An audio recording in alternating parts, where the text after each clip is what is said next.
How you doing, good people? This is the 8-Bit Animal. Okay, so yesterday I talked about the Game Genie. But today, I want to talk about a licensed peripheral that was released with the launch of the Nintendo Entertainment System. And is arguably the most well-known accessory to be released with the Nintendo Entertainment System. Essentially, for a long time, by and large, every NES that was released came with one of these. And whether yours was gray or later on, if yours was orange, you knew you had at least one game that came with this thing that you would really enjoy playing.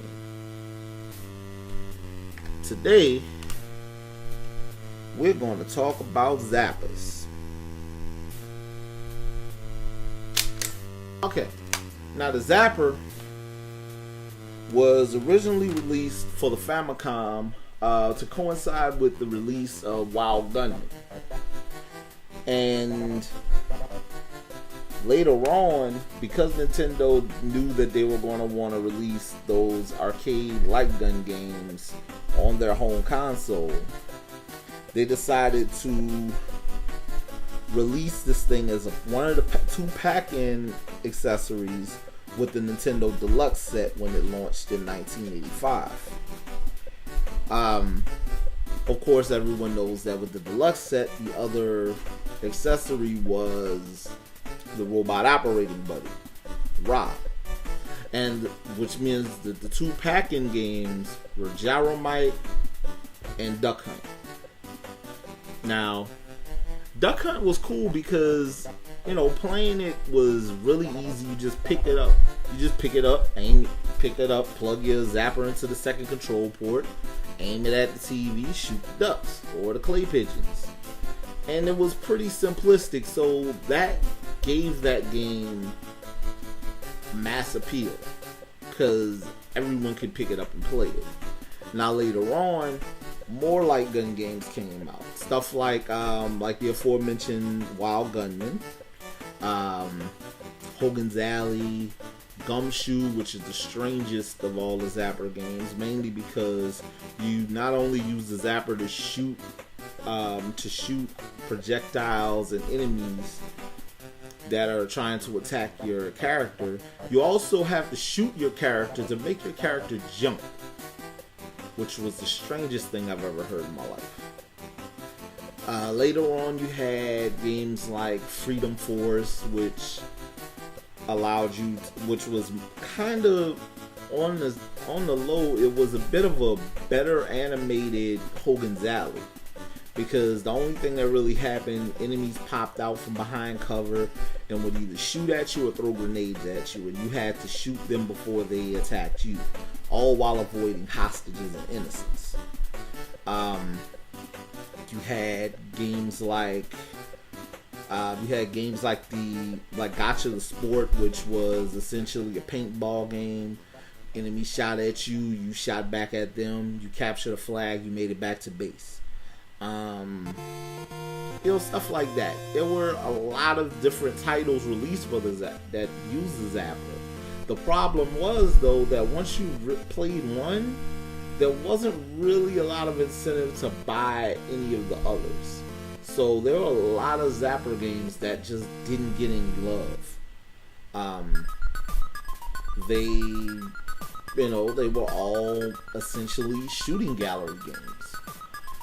And that might be part of the reason why in the very late 80s, or probably around 1990, we really pretty much stopped seeing Zapper games being released.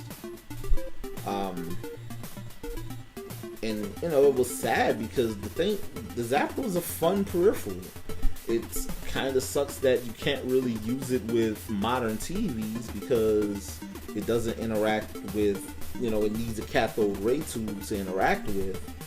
But, who knew that back in 85? So, if you have a Zapper laying around and you still have an NES, it might behoove you to go look around at a pawn shop or a thrift store, see if you can find an old CRT TV.